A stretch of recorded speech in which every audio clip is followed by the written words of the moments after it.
Hello, fellow ant keepers, and welcome to episode 2 of the new season.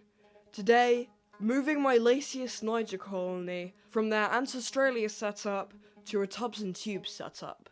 First off, making the barrier. You already know the deal. Rubbing alcohol, please don't drink it. I've tried it.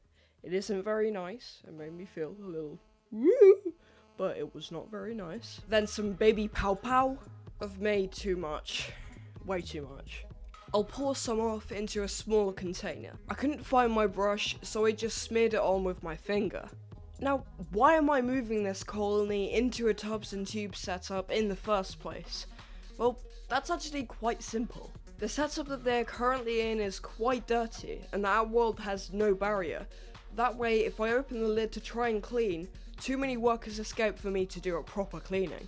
Also, I need them out of the nest so that my up-and-coming Camponotus nicobarensis colony can move in. Speaking of tubes. Yeah, I know I wasn't speaking about tubes. It just sounds nice. Anyway, speaking of tubes, these are the tubes that the ants will be moving into. 2 smaller ones and 1 larger one. I always put cocoa fiber in my test tube setups because I like how it looks. And I like to believe that the ants like it more to have soil that they can move around as they please, rather than just having to nest on the cotton and bare acrylic. Anyway, to encourage them to move into the new tubes, I'm going to cover it up with aluminium foil. Don't you mean aluminum? Shut up, you don't even have free healthcare. Take that, America. The nest is absolutely packed. And look at that, at least 100 eggs in brood. This looks to be the first generation of eggs laid by the queen this year. Speaking of the queen, there she is. Also, if you're enjoying this video, consider subscribing to the channel. You can always change your mind later. Now, onto actually moving them into the setup.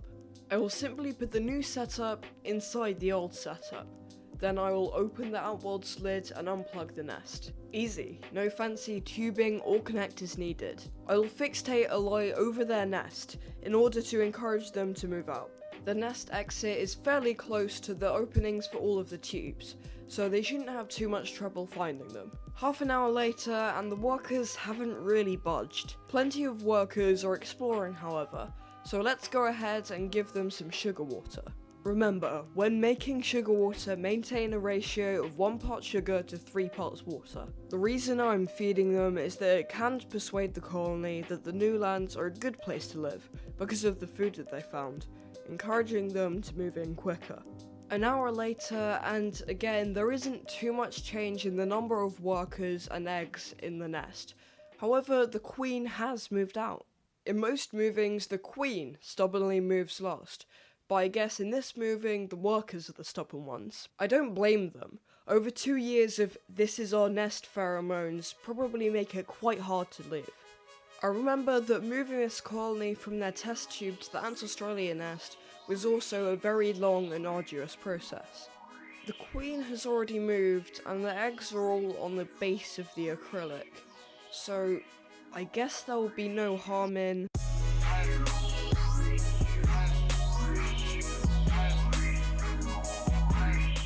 Whoa. Ancestralia nests have very good clarity when it comes to actually observing your ants, but nothing can truly beat the realness and colour vibrancy of having nothing between you and your ants.